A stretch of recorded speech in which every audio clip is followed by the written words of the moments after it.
Hello প্রিয় ছাত্রছাত্রীরা আমার, যে আজকে তোমাদের গণিত প্রকাশ দশম শ্রেণী বইটির চ্যাপ্টারটা আমাদের 6, চ্যাপ্টারটার নাম আমাদের হচ্ছে চক্রবৃদ্ধি সুদ ও সমাহার বৃদ্ধি হ্রাস। তো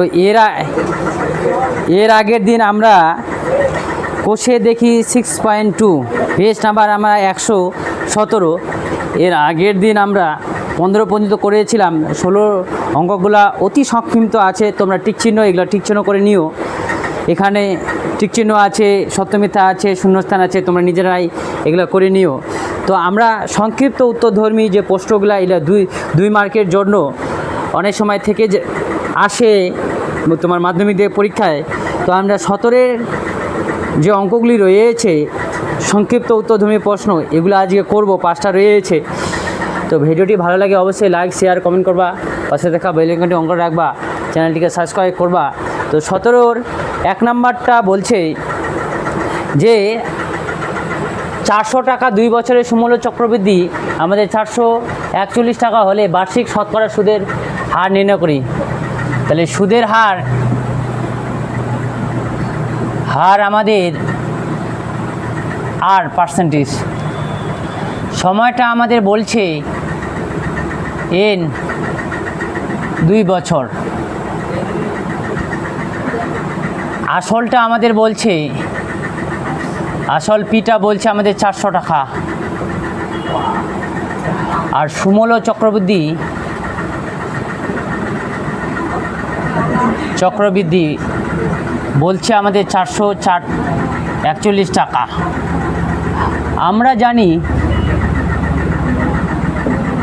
আমরা জানি সমূল্য চক্রবৃদ্ধি equal to A equal to P1 plus R by 100N। P এর মান আমাদের 400, আর R এর মানটা নাই, R এর মানটা বের করতে হবে 100, N এর মানটা আমাদের 2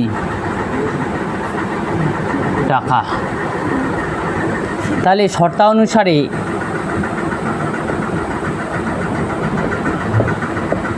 এটা আমাদের সমূল্য চক্রবৃদ্ধি,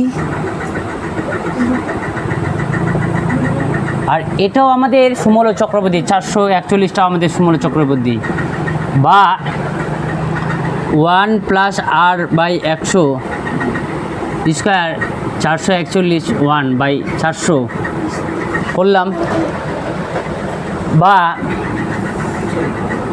1 প্লাস R বাই 100 স্কোয়ার, এটা 21 আর এটা 20 স্কোয়ার আমাদের 400, আর 21 স্কোয়ার আমাদের 441।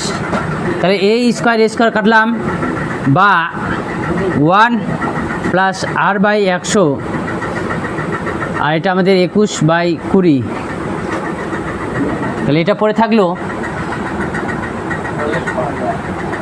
বা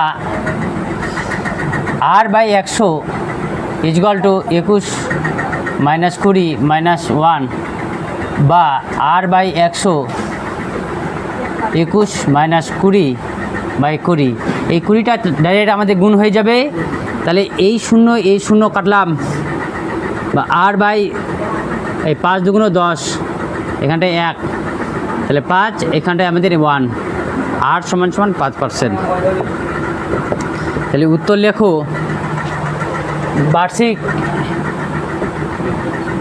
বার্ষিক শতকরা চক্রবৃদ্ধি সুদের হার, চক্রবৃদ্ধি সুদের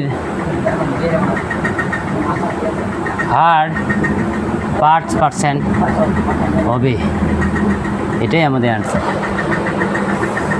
তো আমাদের 17-এর 2 নাম্বারটা বলছে বার্ষিক নির্দিষ্ট শতকরা চক্রবৃদ্ধি হারে সুদে কিছু টাকা N বছরে দ্বিগুণ হলে কত বছরে 4 গুণ হবে, হিসাব করে লিখি। তো ধরি আসল P টাকা, সুদের হার সমান 8%। তো সময়টা বলছে আমাদের n বছর। আমরা জানি সুমূল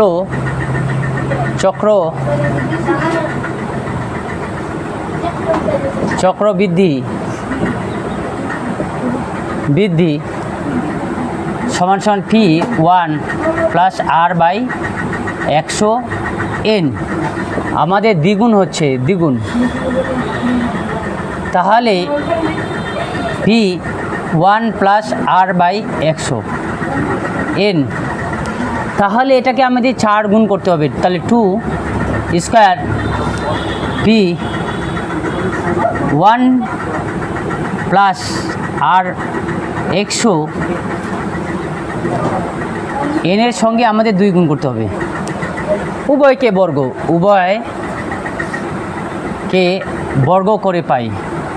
করে পাই, তাহলে এই পাশটা স্কোয়ার করলাম, এই পাশটা স্কোয়ার, উভয়কে বর্গ করতেছি। সুমূল চক্রবৃদ্ধি আমাদের P1 প্লাস R/100n। তাহলে এটা দেখো 2 এর স্কোয়ার আমাদের 4, P1 প্লাস R/100, এখানটায় 2n, তাহলে আমাদের 2n বছরে 4 গুণ হয়। তাহলে উত্তর লিখতে হবে কত বছরে 4 গুণ হবে? 2n বছরে 4 গুণ হবে, এটাই আমাদের অ্যান্সার। করে না তোমরা?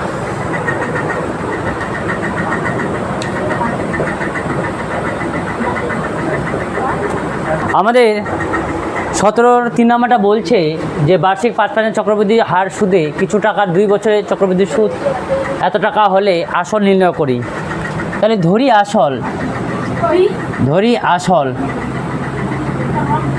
আসল P টাকা, সময় আমাদের 2 বছর বলে দিয়েছে, সুদের হার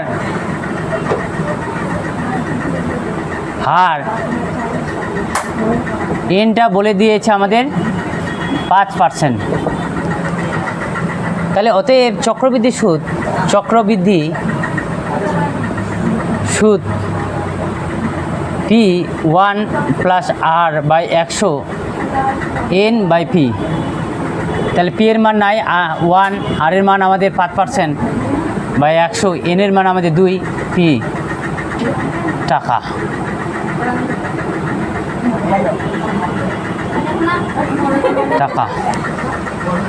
শর্তানুসারে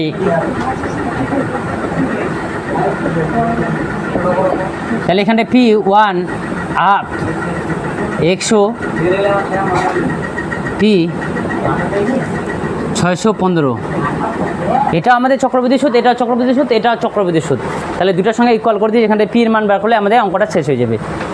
বা P এখানটায় আমাদের কাটাকাটি করলে 1 20, তাহলে এখানটায় 20 প্লাস 1 নিচে 20 তার স্কোয়ার P 615, বা P 121 ইন্টু এখানটায় 21 স্কোয়ার আছে 2 বার, 20 ইন্টু 20 মাইনাস P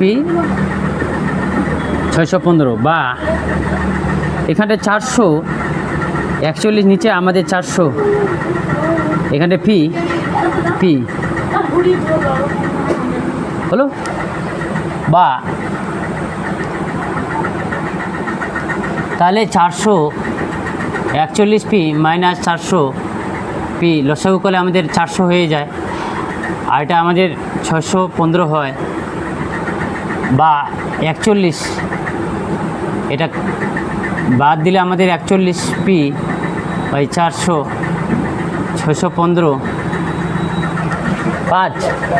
আমরা যদি ভাগ করি 615কে আমরা 41 দিয়ে ভাগ করলে কত হবে? 1।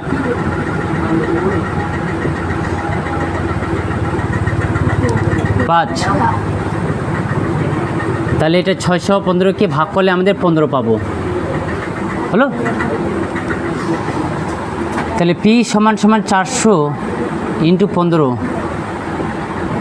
তাহলে পি সমান সমান এত টাকা। তাহলে আসলের পরিমাণ উত্তর লেখো, আসলের পরিমাণ হবে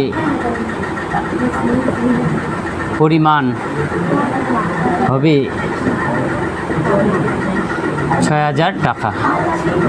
এটা আমাদের আনসার। আমাদের 17-এর 4 নম্বরটা বলছে যে প্রতি বছর 8% হ্রাসপ্রাপ্ত হলে n বছর পরে একই মেশিনের মূল্য যদি ভি টাকা হয়, তবে n বছর পূর্বে মেশিনের মূল্য কত ছিল হিসাব করে দেখি। তাহলে ধরি n বছর পূর্বে মেশিনটির মূল্য সমান পি টাকা। তাহলে বার্ষিক হার বলে দেওয়া আছে আমাদের, বার্ষিক হার সমান 8% বলে দেওয়া আছে। সময়টা বলে দেওয়া আছে আমাদের n বছর। আমরা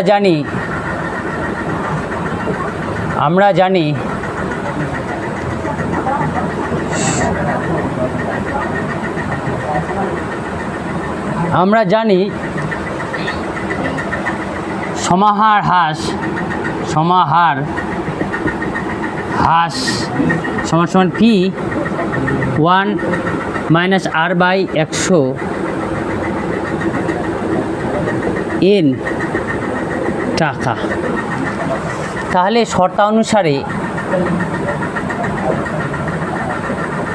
শর্তানুসারে পি 1 আর 100 n সমান সমান আমাদের ভি টাকা বলে দেওয়া আছে, ভি বা পি ইজুয়াল টু ভি। তাহলে 1 মাইনাস আর বাই 100 n। এটা যখন উপরে নিয়ে যাবা তোমরা ভি, তা সূচকের নিয়ে এটা প্লাস আছে, এখানে উপরে গেলে আমাদের মাইনাস হবে। তাহলে 1 মাইনাস আর 100 n টাকা। এটাই আমাদের অ্যান্সার। আমাদের 17-র 5 নম্বরটা বলছে যে প্রতি বছর জনসংখ্যা 8% বৃদ্ধি পায়। তাহলে আমাদের আর বৃদ্ধির সংখ্যা বার্ষিক হারটা আমরা লিখব। তাহলে বার্ষিক হার সমান সমান 8% বৃদ্ধি পাচ্ছে হলে n বছরের জনসংখ্যা পি হয়। সময়টা আমাদের বলেছে n বছর, n হয়। আবার জনসংখ্যাটা বলে দিয়েছে, জনসংখ্যাটা পি হবে, পি। তাহলে n বছর পূর্বে জনসংখ্যা কত ছিল হিসাব করে লিখি। তাহলে n বছর জনসংখ্যা কত ছিল হিসাব করে লিখি। তাহলে আমাদের জনসংখ্যা হবে, যেহেতু বৃদ্ধি পাচ্ছে তাহলে সমাহার বৃদ্ধি হবে। তাহলে অতএব সমহার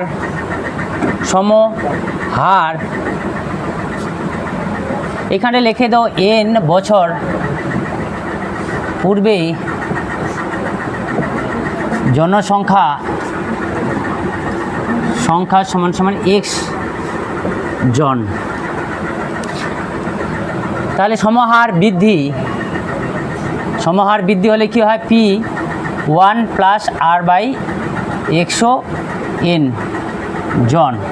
যেহেতু জনসংখ্যা রয়েছে তাহলে ওই জন্য জন, আর সমাহার বৃদ্ধি হয়েছে ওই জন্য প্লাস, আর জনসংখ্যাটা পি বলে দিয়েছি পি। এখানটায় পি জনসংখ্যাটা পি, যে এখানটায় পিটা এক্স 1 প্লাস আর বাই 100 আর n বছর। তাহলে এবার শর্তানুসারে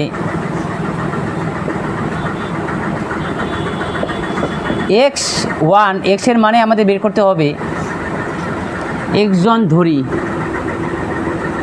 ধরলাম 100 এন সমান সমান পি জন আছে, বা এক সমান সমান P 1 plus R by 100 n এক সমান সমান পি, এটা উপরে চলে গেলে আমাদের কি হয় আর বাই 100, এটা প্লাস থাকবে, এই সূচকে নেমে যে মাইনাস হয়ে যাবে, এত জন। এটাই আমাদের উত্তর। তাহলে উত্তর লিখে দাও, তোমরা যদি উত্তর লিখতে চাও, এন বছর পূর্বেই জনসংখ্যা হবে P 1 plus R by 100 minus N জন। এটাই আমাদের answer. Thank you so much. আজ এই পর্যন্ত থাক, পরবর্তী দেখা হবে নেক্সট ভিডিওর মধ্যে। আজকে আমাদের চ্যাপ্টারটা কমপ্লিট হয়ে গেল। তো ভিডিওটি ভালো লাগে অবশ্যই লাইক শেয়ার কমেন্ট করবা, পাশে থেকে বেল আইকন অন করে রাখবা, চ্যানেলটিকে সাবস্ক্রাইব করবা। তো আমাদের 6 নম্বর অধ্যায়টা চক্রবৃদ্ধি সুদ সমাহার বৃদ্ধি টোটালটাই আমাদের কমপ্লিট হয়ে গেল। আজকে আমরা এরপরের দিন আমরা তোমাদেরকে আমি প্লে লিস্টের মাধ্যমে দিয়ে দেবো, তোমরা সুবিধার্থে ওখানটায় তোমরা পরপর করে ভিডিওগুলো দেখতে থাকবা, তোমাদের খুবই উপকৃত হবে। তাহলে থ্যাংক ইউ সো মাচ। আজকে পর্যন্ত থাক তাহলে।